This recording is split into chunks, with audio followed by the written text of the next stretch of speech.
Hi, this is David from the Practical Guitarist, and today I thought I'd do a quick demo and talk about one of my favorite things in the world. And actually, we're going to turn this into a series of demonstrations and lessons and uh, general training about equipment, but we're going to focus on something that's very dear to my heart, Fuzz. So right here in my hand, I have a Fuzz Face, right? This is the Dunlop Mini Fuzz. They actually have a line of these, and there's four different ones. I believe there's four different ones. There's a silicon, there's a germanium, there's a Hendrix, and then there is the authentic Hendrix Band of Gypsys Fuzz. So the cool thing about this is actually not a Fuzz Face circuit, from my understanding. This pedal is based on the Octavio, not the Octavia, the Octavio. I don't know, octave fuzz, right? But the difference is they took the circuit that actually generates the octave and they kind of nixed it. And this is actually what he would have used towards the end of his career, specifically like Woodstock and some of the later famous performances. The Band of Gypsy's live album was recorded with a big red fuzz face with white knobs, and allegedly this is the circuit that was inside it. So, a couple things to note about the Fuzz Face. It's extremely temperamental pedal. If you're using the germanium transistor versions, which are the early ones, you're going to have problems with temperature. You're going to have, and not all of them were that great sounding, the original vintage ones. It really just had to do with luck of the draw and getting the right transistors. So, with that being said, this is really where the fuzz journey begins and ends with me. I play a lot of different fuzz pedals, but this is the one that I tend to like the most. So, right now, I haven't played with this particular one very frequently. I got it as a gift last year for my birthday from a very close friend of mine, and I played it a couple times, and I didn't jive with it the first couple times I played it. But now that I'm using my single coil guitars a lot more exclusively, I think that this pedal is working quite a bit better. So, I'm going to run this through my Katana and actually use the Katana output into my Mesa Boogie Mark V 25 matching cab. It's a 1x12 recto compact cab. You can check out my Katana video if you want to take a look at what the Katana is capable of. But for right now, we're just going to focus on running it through the Boogie cab because that's more conventional. So here we are. The magic of editing. I'm sitting here with my guitar. This is a G&L S500 with MFD pickups. These pickups are a lot like P90s. They put a lot more frequencies out than your typical Stratocaster single coil. A couple things to note on this guitar, and we're going to go through them, how they work with the Fuzz Face. But actually, this is a really good guitar for demoing the Fuzz Face for a couple reasons. So this guitar puts out an insane amount of bass, and it has, even for some boutique amps that are supposed to be really like high quality and able to reproduce a lot of sound, it overloads the bass. So this is your bass control on this guitar. This is actually a bass roll-off, and all it does is affect the bass. And then you have a treble roll-off, which acts more like a regular tone control, and that's this knob. So when you see me, and I'll point it out, when I roll back this knob, it's going to change the characteristics of the Fuzz Face. That's the one thing that's very, very temperamental about the Fuzz, is what your signal feeds into it. So first off, I'm going to demo my Katana clean. As clean as you should for a Fuzz Face. Typically speaking, you're going to want to run it through a slightly dirty amp. That's going to get you your best result. Right now, my clean sounds a bit like this.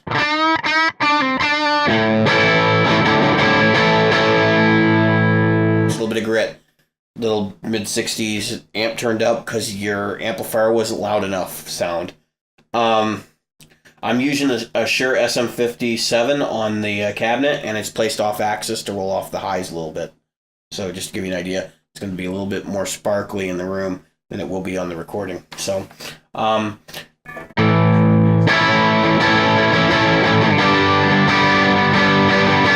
actually, let's do a real riff, shall we?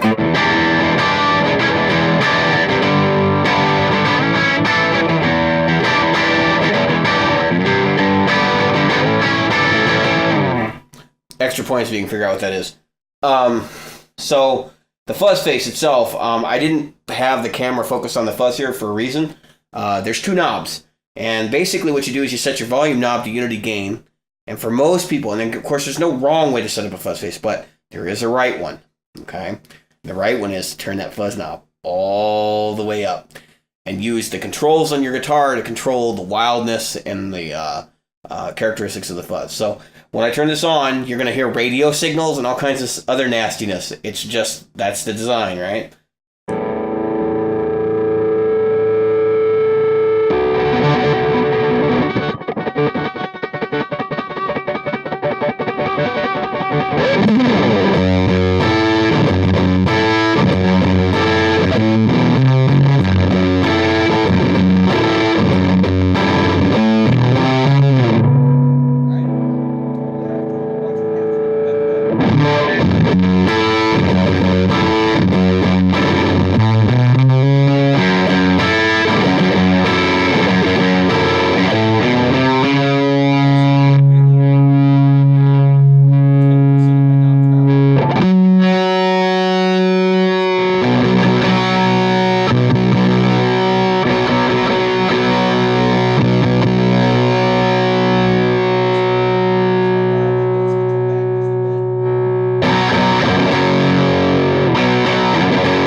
What this allows me to do is, even with an EQ on the floor, provided it works well with the fuzz face, we're going to talk about how temperamental they are here in a moment.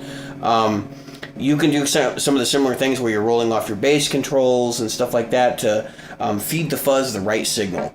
Now, a lot of people, would want a more passive circuit like what you're going to find in this guitar than maybe a 15-band equalizer. But the whole point is that they're very sensitive to what you're plugging into them. And so some guitars are going to work great and some guitars won't. I don't have my SG out here, but again, SG and a fuzz face, not exactly. It depends on the fuzz face. Again, they're all very, very different. And it has to do with the transistor matching and also the input impedance of the pedal.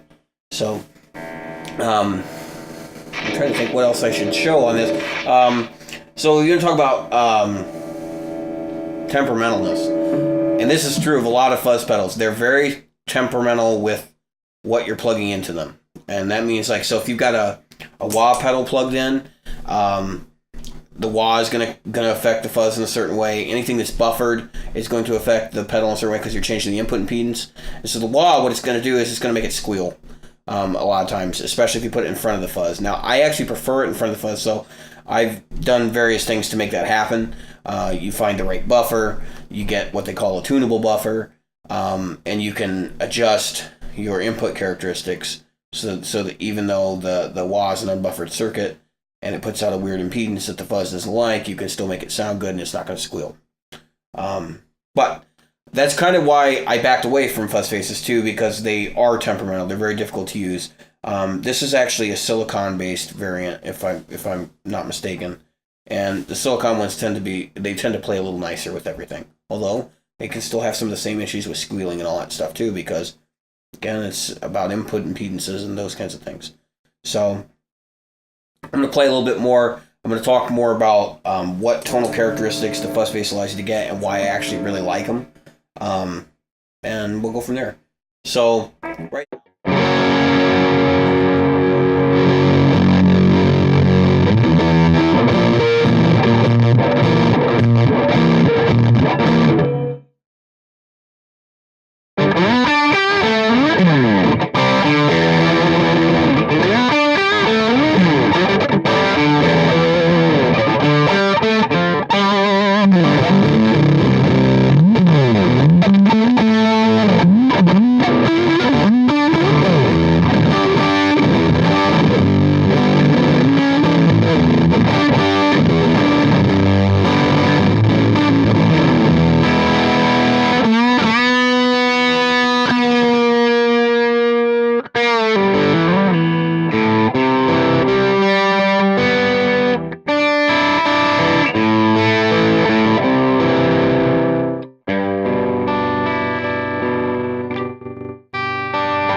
So it's almost cleaner than when I'm playing on the dry sound. We can compare. So if I turn my, that's the fuzz face turn back, right? That's significantly dirtier.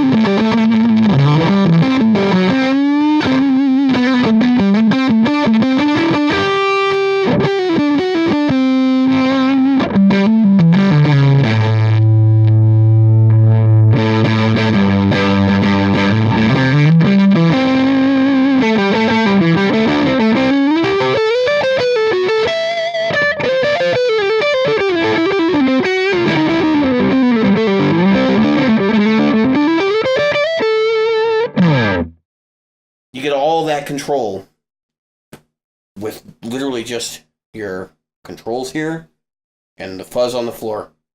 And that's what keeps people coming back to them. So, we are reaching the end of our little demonstration discussion of Fuzz Face circuits. This is the only one I have on hand right now. I do have another one on the way, Analog Man Sun Face with RCA transistors. It's germanium. When I get that in, we'll sit here and we'll do the same thing again, and we'll go through it and we'll talk about the differences. And actually, I got a bunch of fuzz pedals, and what I really want to do is line them all up on the floor for you guys and show you the differences in each one. But what I'm looking at right here, this Fuzz Face for everybody, is a couple of things I'm thinking of that I didn't touch on in the demonstration, but that probably should be said. So the original Fuzz Faces didn't have a 9-volt jack, and there's a reason for that. The transistors and the way they're wired, I think, and I'm probably going to get this wrong, so somebody can correct me, Sean Wright maybe.